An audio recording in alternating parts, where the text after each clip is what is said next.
இந்த நிகழ்ச்சி என்பது ஓடிக்கொண்டே இருக்கக்கூடிய ஒருவருக்கு நேற்று டெல்லியிலே நாடாளுமன்றத்திலிருந்து கிளம்பி சென்னை வந்து சேர்ந்து அங்கிருந்து ஒரு எங்களுடைய கட்சி அலுவலகத்திலே இங்கே திருநெல்வேலியிலே ஒரு நிகழ்ச்சியை நடத்தி முடித்துவிட்டு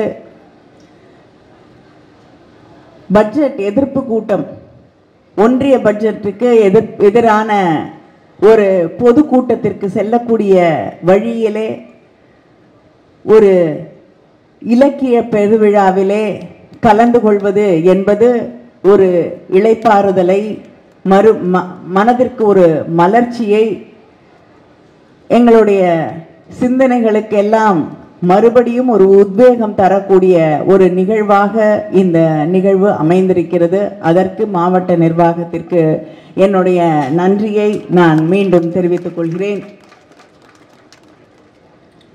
சமீபத்தில் தான் தமிழர்களுடைய பெருமை நம்முடைய முதலமைச்சர் அவர்கள் மிக பெருமிதத்தோடு அறிவித்தார்கள். இரும்பின் காலம் இந்தியாவிலேயே அதிகமான அளவிற்கு பின்னோக்கி இருக்கக்கூடிய மண் தமிழ்நாடு. இந்தியா மட்டும் இல்லை, இன்று உலகம் தன்னுடைய வரலாற்றை எழுதும் போது தமிழ்நாட்டை விட்டு எழுத முடியாது. நம்முடைய சிவகலையிலே கண்டெடுக்கப்பட்டு ஏதோ வாய்வாதத்திற்கு பெருமைக்காக நாம் சொல்லிக்கொள்ளவில்லை. அறிவியல் ரீதியான தரவுகளின்படி புளோரிடாவில் இருக்கக்கூடிய ஒரு மிக பெருமை மிகுந்த ஒரு லேபுக்கு டெஸ்ட் அனுப்பி இன்று உலகம் முழுவதும் ஏற்றுக்கொள்ளப்பட்டிருக்கக்கூடிய அந்த ரிசர்ச் முறையிலே ஏற்றுக்கொள்ளப்பட்ட பிறகு நம்முடைய முதலமைச்சர் அவர்கள் அறிவித்திருக்கிறார்கள், தமிழ் என்பது, தமிழர்களுடைய கலாச்சாரம் என்பது, பண்பாடு என்பது, வாழ்வியல் என்பது, வரலாறு என்பது 5000 ஆண்டுகளுக்கு முற்பட்டது, அதை யாரும் மறுதலிக்க முடியாது என்று அவர்கள் அறிவித்திருக்கிறார்கள். இந்த தமிழின் பெருமையை தன் வாழ்நாள் முழுவதும், தமிழர்களின் வரலாற்றை தன் வாழ்நாள் முழுவதும் எழுதி கொண்டு, ஆராய்ச்சி செய்து கொண்டு, ஆய்வு செய்து கொண்டு இருந்தவர்தான் நம்முடைய தோப்பா அவர்கள். பொதுவாக ஆய்வாளர்கள் என்பவர்கள் ஒரு நேர்கொண்ட பார்வை கொண்டவர்கள், நியூட்ரலா இருக்கணும் அப்படிங்கிற ஒரு எண்ணத்தோடு யாராலுமே அப்படி இருக்க முடியாது. அதுதான் நிதர்சனம், அதுதான் உண்மை. எல்லாருக்கும் மனதிலே நம்பிக்கைகள் என்பது அவர்கள் மீது ஏற்றப்பட்டிருக்கக்கூடிய அவர்களுடைய படிப்பின் வழியாக, அவர்கள் சார்ந்திருக்கக்கூடிய மண்ணின் வழியாக, அந்த உலகத்தின் வழியாக அவர்கள் மீது சில கருத்தியல்கள் ஏற்றப்பட்டிருக்கும். ஆனால் அதையெல்லாம் நாங்கள் உடைக்கிறோம் என்ற பெயரிலே மக்களை விட்டுவிட்டு அந்த ஆய்வுகளை தொடர்ந்து செய்து கொண்டிருப்பார்கள்.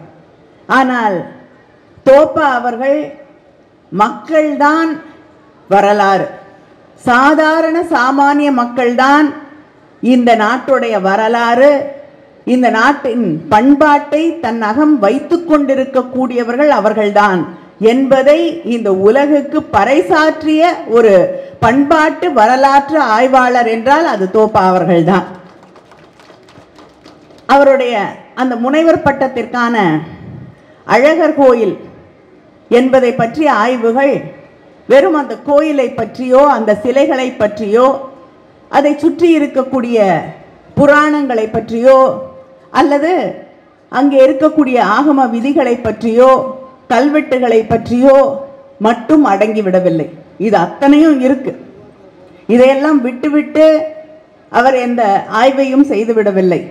இதையும் அடிப்படையாக வைத்துக்கொண்டு எந்த புராணங்களின் மீது, எந்த கடவுளின் மீது, எந்த மதத்தின் மீது எனக்கு நம்பிக்கை இல்லை என்று ஆணித்தரமாக சொன்னாரோ அதையும் தன் ஆராய்ச்சிக்கு உட்படுத்தி அதையும் சேர்த்து கொண்டு எல்லாவற்றையும் விட அங்கே இருந்த மக்களுடைய வாழ்வியல் தான் இந்த மண்ணின், இந்த கோயிலின் வரலாறு என்பதை ஒரு சிந்தனையாளராக, ஒரு புரட்சியாளராக நிலைநிறுத்தி காட்டியவர் தான் தோப்பா அவர்கள்.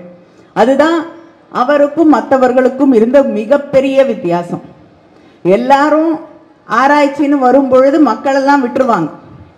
மக்களுடைய வாழ்வியலை, மக்கள் வாழ்க்கை முறையை, அதோடு மக்களுக்கு இருக்கக்கூடிய கதைகளை, ஒரு கோயில் எடுத்துக்கிட்டோம்னா அதை சுற்றி இருக்கக்கூடிய மக்களுக்கும் அந்த நாட்டார் கதைகள், அங்கே இருக்கக்கூடிய பழக்க வழக்கங்கள், அங்கே இருக்கக்கூடிய மக்களுக்கு இருக்கக்கூடிய கதைகளை தாண்டி கலைகள், இது அத்தனையுமே அங்கே இருக்கக்கூடிய, ஏன்னா கோயில் என்பது மக்களுக்கான ஒரு இடம் என்பதை தன் ஆய்வுகளின் வழியே திரும்ப திரும்ப சொன்னவர் தோப்பா அவர்கள். அதனால அந்த மக்களை சுற்றித்தான், அந்த மக்களை அடிப்படையாக வைத்துத்தான், அவர்களுடைய வாழ்வியலை அடிப்படையாக வைத்துத்தான் தோப்பா அவர்களுடைய ஆய்வுகள் தொடர்ந்து இருந்தது.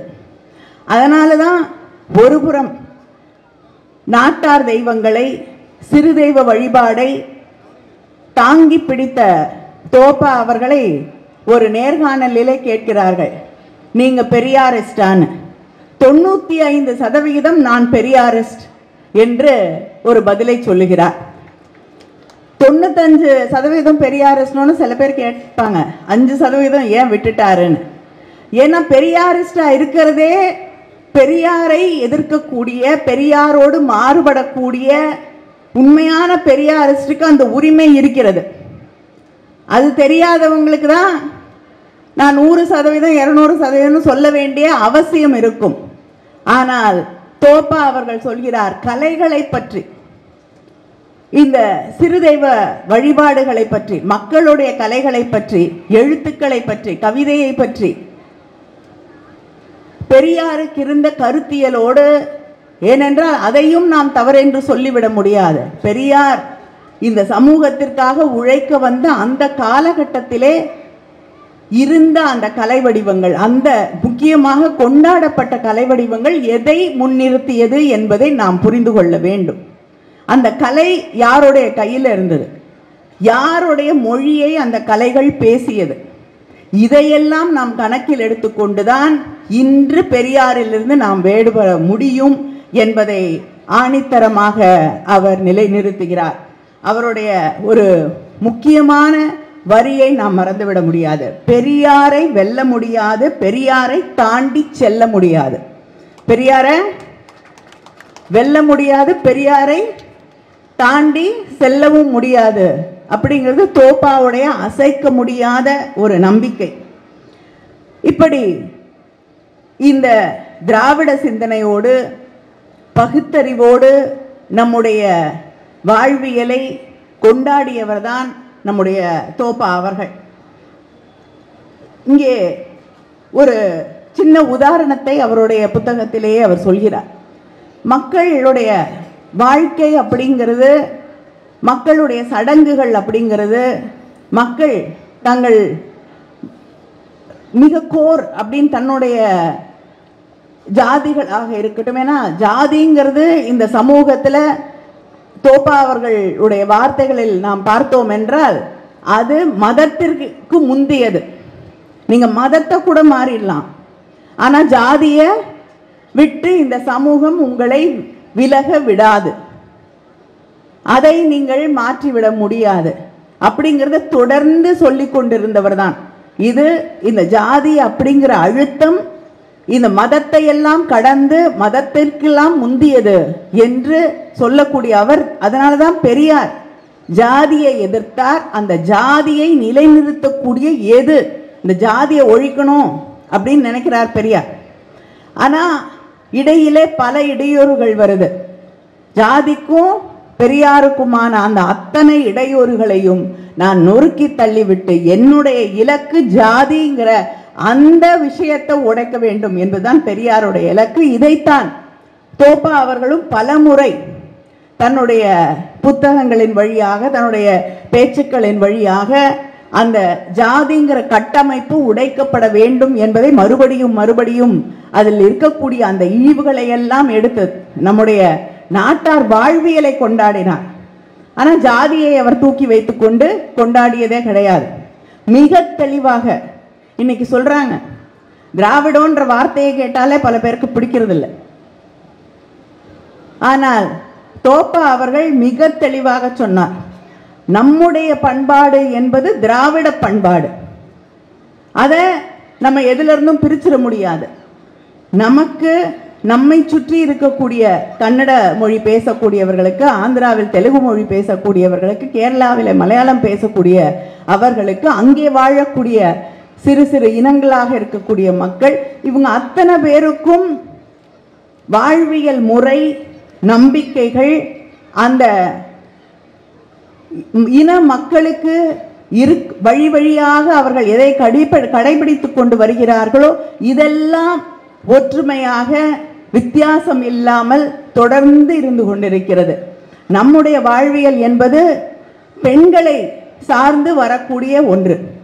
அதனால தான் தமிழ்நாடாக இருக்கட்டும், ஆந்திராவாக இருக்கட்டும், கேரளாவாக இருக்கட்டும், தாய் வழி சமூகம் என்பதை கொண்டாடிய, அதை நடுவிலே தன்னுடைய அகத்திலே வைத்திருந்த சமூகங்கள் இந்த சமூகங்கள் என்று தோப்பா அவர்கள் சொல்கிறார்கள். அதனால தான் நம்ம வீடுகளில் தாய்மாமன் என்பது மிக முக்கியமான ஒரு உறவு முறையாக இருக்கிறது. தாய்மாமன் என்பது ஒரு சகோதரிக்கு, ஒரு குடும்பத்தில் சகோதரியின் பிள்ளைகளாக இருக்கட்டும், அந்த சகோதரியாக இருக்கட்டும், அவள் திருமணம் செய்து கொண்டு போயிருக்கக்கூடிய அந்த குடும்பமாக இருக்கட்டும், அவளுடைய எல்லா உறவுகளையும் கடந்து அந்த தாய்மாமன் என்ற அந்த உறவு என்பது எல்லாவற்றையும் விட முக்கியமான உறவாக இருப்பதற்கு காரணம் நாம் தாய் வழி சமூகத்தை சேர்ந்தவர்கள் என்பதால் என்று அவர் கூறுகிறார். அந்த தாய்மாமன் உறவு அப்படிங்கிறதுனால அதுக்காக அவர் தாய்மாமனை திருமணம் செய்து கொள்வது, உறவின் முறைக்குள்ளேயே திருமணம் செய்து கொள்வதை ஏற்றுக்கொண்டாரா என்றால் இல்லை.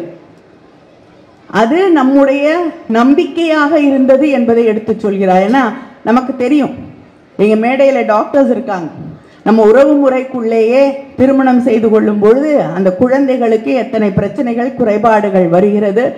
அதுவும் செவித்திறன் இல்லாத பிரச்சனையெல்லாம் அதிகமாக இங்கே இருப்பதற்கு காரணம் இந்த உறவுக்குள்ளேயே திருமணம் செய்து கொள்வது என்பது நிரூபிக்கப்பட்டிருக்கிறது. அதனால் அதையெல்லாம் தாங்கி பிடித்தவர் இல்லை அவர். ஆனால் மனிதர்களை புத்தகமாக, ஒவ்வொரு மனிதனுக்குள்ளும் ஒரு புத்தகம் இருக்கிறது. புத்தகத்தை படித்து மட்டுமே பலன் இல்லை, புத்தகங்களையும் படித்தார், புத்தகங்களையும் படிக்க வேண்டும் என்று சொன்னார். மிக பெருமையாக இன்னைக்கு அந்த படிக்கக்கூடிய, நான் திருநெல்வேலியில் சொல்ல முடியாது, ஏன்னா நீங்கள் படிக்கிறீங்க. நான் பல சமூகங்களில் பல இடங்களில் அந்த புத்தகம் படிப்பு, வாசிப்பு என்பது குறைந்து கொண்டே வரக்கூடிய அந்த நிலையை பார்த்து அவர் சொன்னது, அவர் வளர்ந்த காலகட்டத்திலே எந்த அளவிற்கு, அதுவும் திராவிட இயக்க பத்திரிகைகள், எத்தனை பத்திரிகைகள் இருந்தது என்பதை பட்டியலிடுகிறார். தன்னுடைய சின்ன வயசுல இருந்து முரசொலி படித்ததை அவர் பதிவு செய்கிறார். அதுவும் அந்த காலகட்டத்தில் பள்ளிக்கூடத்தில் படித்த, இன்னைக்கு நம்ம வீட்டு பிள்ளைங்க பள்ளிக்கூடத்தில் படிக்கக்கூடிய, ஏன் கல்லூரியில் படிக்கக்கூடிய பிள்ளைங்கள் அரசியல் பேசினால் தவறு என்று கண்டிக்கிறோம். ஆனால் அவர் வளர்ந்த காலகட்டத்தில் 8, 9, 10 படிக்கக்கூடிய மாணவர்கள் அரசியல் பேசினார்கள், அரசியல் தர்க்கங்கள் செய்தார்கள், தங்களுக்கு இடையே கருத்தியல் சண்டைகள் இட்டுக் கொண்டார்கள். அதனால தான் இன்னைக்கு தமிழ்நாடு இன்றும் சிந்திக்கக்கூடிய உரிமை பெற்றிருக்கக்கூடிய மாநிலமாக இருக்கிறது என்றால் அந்த சிந்தனை இங்கே, அந்த உரிமை இங்கே வித்திடப்பட்டது. முரசொலி படித்தேன், முரசொலி படித்த நாங்கள் தொடர்ந்து படித்து ஒரு 7-8 பேர் பேரறிஞர் அண்ணா தேர்தலிலே தோற்றுவிட்டார் என்று சொன்னபொழுது நாங்கள் எங்களுடைய விளையாட்டு மைதானத்தின் நடுவே நின்று அழுதோம். பள்ளிக்கூடத்தில் படிக்கக்கூடிய 8ஆம் வகுப்பில் படிக்கக்கூடிய ஒரு 7-8 பிள்ளைங்க அண்ணா தேர்தலிலே தோற்றுவிட்டார் என்று கேட்டபொழுது நின்று அழுதோம் என்று பதிவு செய்கிறார். அதே நேரத்தில் எங்களுடைய வாசிப்பு, எல்லா விஷயங்களையும் புரிந்து கொள்ளக்கூடிய, கேள்வி கேட்கக்கூடிய, தெரிந்து கொள்ள வேண்டும் என்ற, அரசியலை புரிந்து கொள்ள வேண்டும் என்று எங்களுக்கு இருந்த ஆர்வம் என்பதை பற்றி அவர் மிக தெளிவாக பதிவு செய்கிறார். அவர் ஒவ்வொரு சடங்கிலும் அங்கே இருக்கக்கூடிய அந்த மக்களுடைய வாழ்வியலை கண்டார். ஒரு திருநெல்வேலியிலே ஜாதியால் பிரிக்கப்பட்டிருக்கக்கூடிய தெருக்கள், அந்த கட்டமைப்பிலிருந்து தன்னை விடுவித்துக் கொள்ளாத அந்த ஒரு பகுதியிலே இருக்கக்கூடிய மக்கள் இறைந்திருக்கக்கூடிய ஒரு பகுதியிலே ஒரு இளைஞன் இறந்து விடுகிறார். அந்த இளைஞனின் மனைவி ரொம்ப சின்ன பொண்ணு. எல்லோரும் பெண்கள் எல்லாம் வீட்டுக்குள்ளே இருந்து அழுது கொண்டிருக்கிறார்கள். வெளியில ஆண்கள் உட்கார்ந்திருக்கிறார்கள். திடீர்னு அந்த வீட்டுக்குள்ள இருந்து ஒரு வயதான மூதாட்டி வருகிறார். வந்து ஒரு சொம்புல தண்ணி எடுத்துட்டு வராங்க. கொண்டு வந்து ஆண்களுக்கு மத்தியிலே அந்த சொம்பை வைத்து விட்டு அந்த சொம்பிலே இருக்கக்கூடிய தண்ணிக்கு மேல பிச்சி பூன்னு சொல்லுவாங்க இல்லையா, அந்த பிச்சி பூவை முதல்ல ஒரு பூவை போடுறாங்க, அடுத்து இன்னொரு பூவை போடுறாங்க. அந்த 2 பூவை போட்ட உடனே அந்த கூட்டம் ஒரு அதிர்ச்சியோடு பார்த்து கொண்டிருக்கிறது. 3வது பூவை போடுறாங்க. 3வது பூவை போட்டுட்டு எல்லாரையும் நிமிர்ந்து பார்த்து விட்டு அந்த தண்ணீர் செம்பில் இருக்கக்கூடிய தண்ணீரை கொட்டி விட்டு அந்த பெண் அந்த செம்பை எடுத்துக்கொண்டு உள்ளே போகிறார். அங்கே இருக்கக்கூடிய அந்த ஆண் கூட்டம் இந்த செம்பில் 3 பூ போடப்பட்டதை தெளிவாக பார்த்து பதிவு செய்து கொள்கிறது. அப்பொழுது தோப்பா அருகிலே இருக்கக்கூடிய ஒருவரிடம் கேட்கிறார், இது என்னது இது? ஏன் இந்த அம்மா ஒரு சொம்பை எடுத்துட்டு வந்து எல்லாருக்கும் மத்தியில் வச்சு அதில் 3 பூ போட்டுட்டு போறாங்கன்னு. இதற்கு என்ன அர்த்தம் என்றால், இறந்து போய்விட்டாரே அவருடைய மனைவி 3 மாதம் கர்ப்பமாக இருக்கிறார் என்று அர்த்தம். இதையே இந்த இடத்துல வந்து சொல்ல வேண்டிய அவசியம் என்ன என்று தோப்பா கேட்கும் பொழுது, 7 மாதம் கழித்து இந்த பெண் ஒரு குழந்தையை பெற்றெடுக்கும் பொழுது இந்த சமூகம் அவளை தவறாக பேசிவிடக் கூடாது என்பதற்காக இன்றே இறந்து போன அந்த மனிதனின் குழந்தை இவள் வயிற்றிலே இருக்கிறது என்பதை இந்த சமூகத்திற்கு உறக்க சொல்லிவிட்டு இந்த மொழியிலே ஒரு வார்த்தை சொல்லல. யார்கிட்டையும் போய் எதையும் தெளிவுபடுத்தி கொண்டிருக்க வேண்டிய அவசியம் இல்லை. ஒரு சின்ன சமிக்கை, அதன் வழியாக அந்த பெண் இந்த பிறக்கக்கூடிய அந்த குழந்தையுடைய தகப்பன் யார் என்பதை நிலைநிறுத்தி விட்டு போகிறார் என்று தோப்பாவுக்கு சொல்லுகிறார்கள். அவர் வியந்து போகிறார். ஒரு சமூகத்துல ஒரு குழந்தைக்கு தகப்பன் பேர் என்ன என்பது எவ்வளவு முக்கியம் என்பதை இந்த சமூகம் ஒரு ஆணாதிக்க சமூகம், அதனால அது எவ்வளவு முக்கியம் நம்ம அத்தனை பேருக்கும் தெரியும். அப்படிப்பட்ட ஒரு சூழலிலே ஒரு சாதாரண ஒரு பெண் இவ்வளவு பெரிய செய்தியை அங்கே பதிய வைத்து விட்டு போவது, இது எவ்வளவு பெரிய ஒரு கலாச்சார அசைவு, இது எவ்வளவு ஒரு பெரிய ஒரு பண்பாட்டின் செய்தி என்பதை அவர் பதிய வைக்கிறார். இப்படி எத்தனையோ விஷயங்கள்.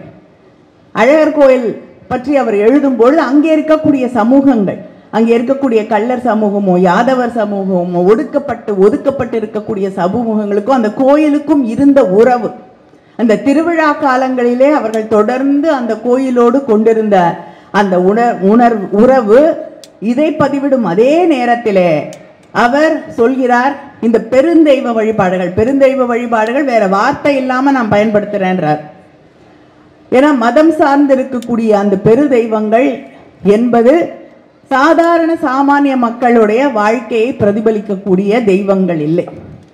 அது அதிகாரத்தில் இருக்கக்கூடிய மக்களுடைய வாழ்வியலை, யாரெல்லாம் அதிகாரத்தை தன்னுடைய கையிலே வைத்துக் கொண்டிருக்கிறார்களோ அதை பிரதிபலிக்கக்கூடிய தெய்வங்களாக, ஒரு மதத்தை சார்ந்திருக்கக்கூடிய தெய்வங்களாக அவர்கள் இருக்கிறார்கள். ஆனால் சிறு தெய்வங்கள், நாம் மாடன் காடன் என்று அழைக்கக்கூடிய அந்த தெய்வங்கள், ஒவ்வொரு ஊரிலும் இருக்கக்கூடிய கன்னி தெய்வங்கள், தாய் வழி தெய்வங்கள், இதெல்லாம் மிக சாதாரணமாக சாதாரண மக்கள் தினம் நீங்க வந்து கொண்டாட வேண்டிய அவசியம் இல்லை.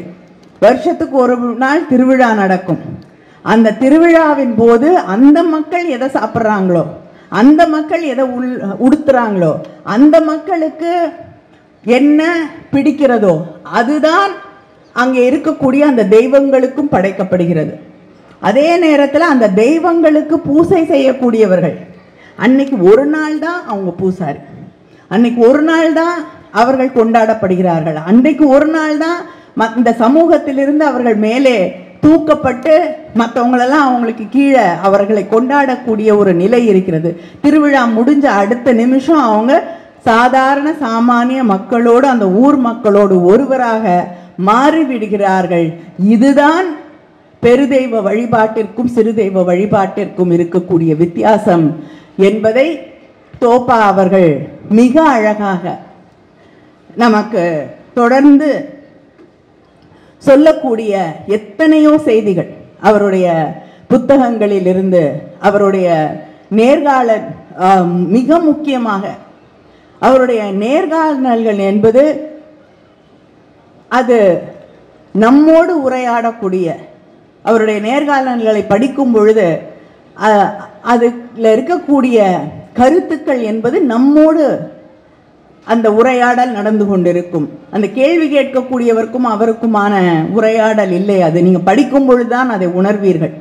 தோப்பா அவர்களுடைய நேர்காணல்கள் என்பது அந்த வாசகருக்கும் அவருக்குமான ஒரு உரையாடல்.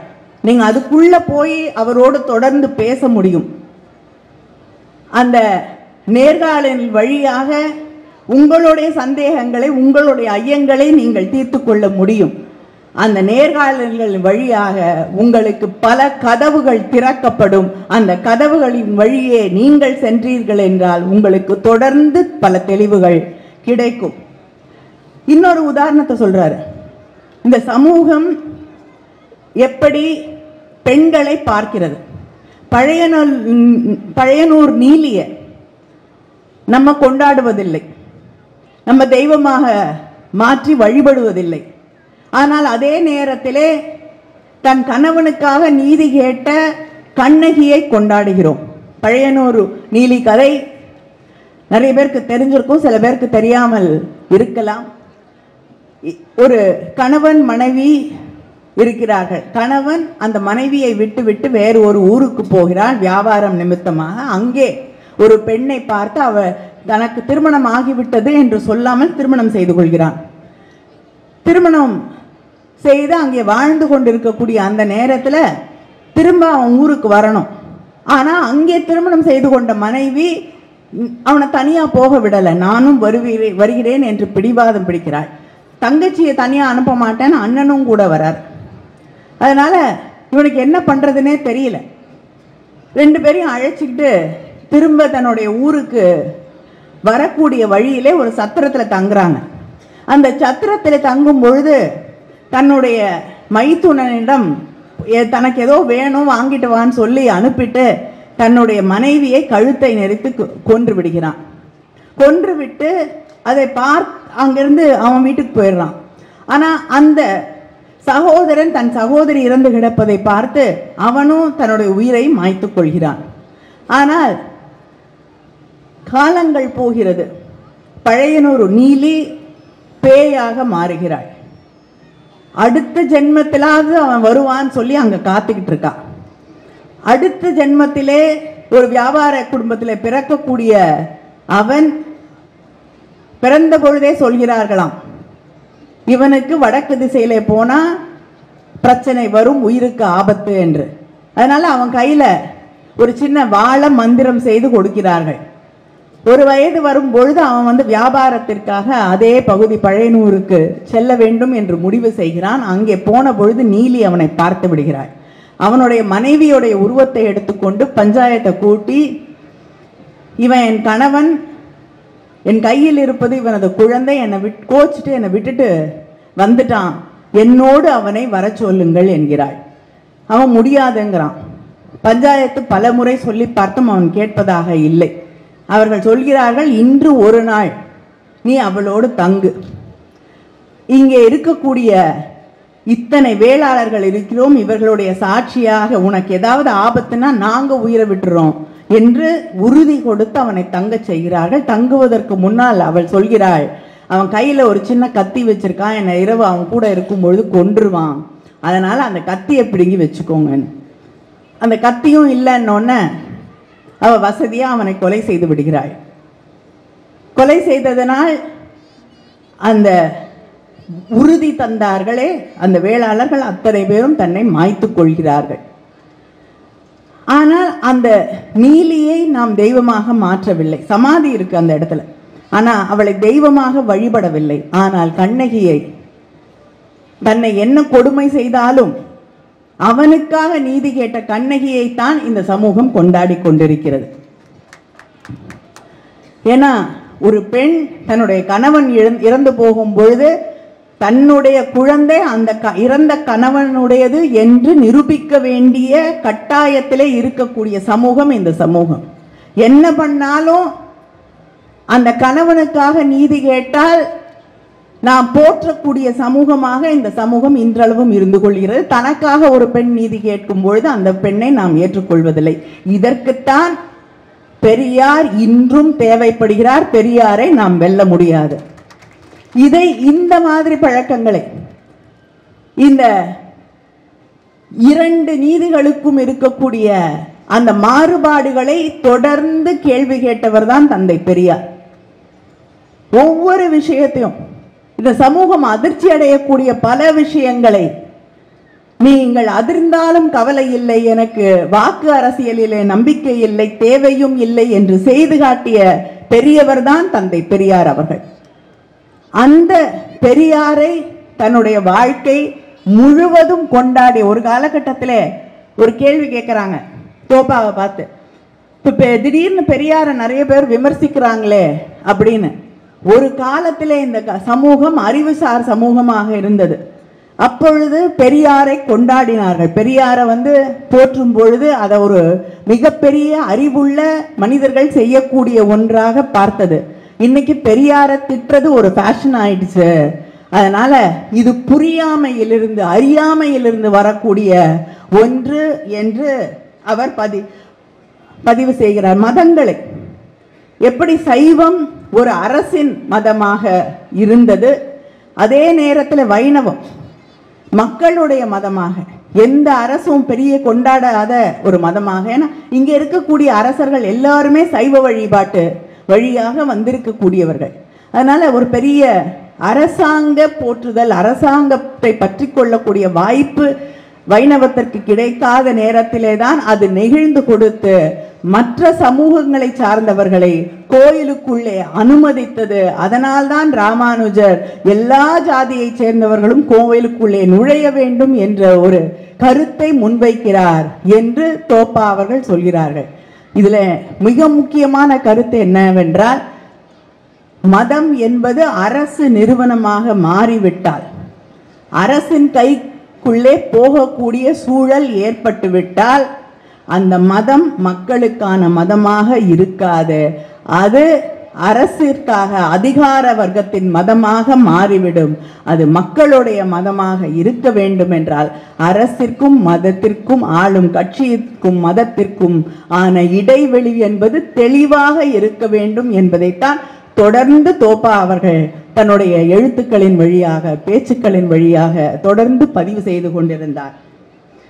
இப்படி இந்த சமூகத்திற்கான பல்வேறு கருத்துக்களை, நம்முடைய கலைகளை, நம்முடைய மொழியை, நம்முடைய உணவு முறைகளை, இது எல்லாம் தான் நம்ம என்ன தொழில் செய்கிறோம், எந்த பகுதியிலே வாழ்கிறோம், என்ன உணவை நாம் உட்கொள்கிறோம், அந்த உணவுக்காக என்னென்ன பழக்க வழக்கங்களை மேற்கொள்கிறோம் என்பதையெல்லாம் தொடர்ந்து, ஒவ்வொரு பகுதிக்கும் ஒரு உணவு முறை இருக்கிறது.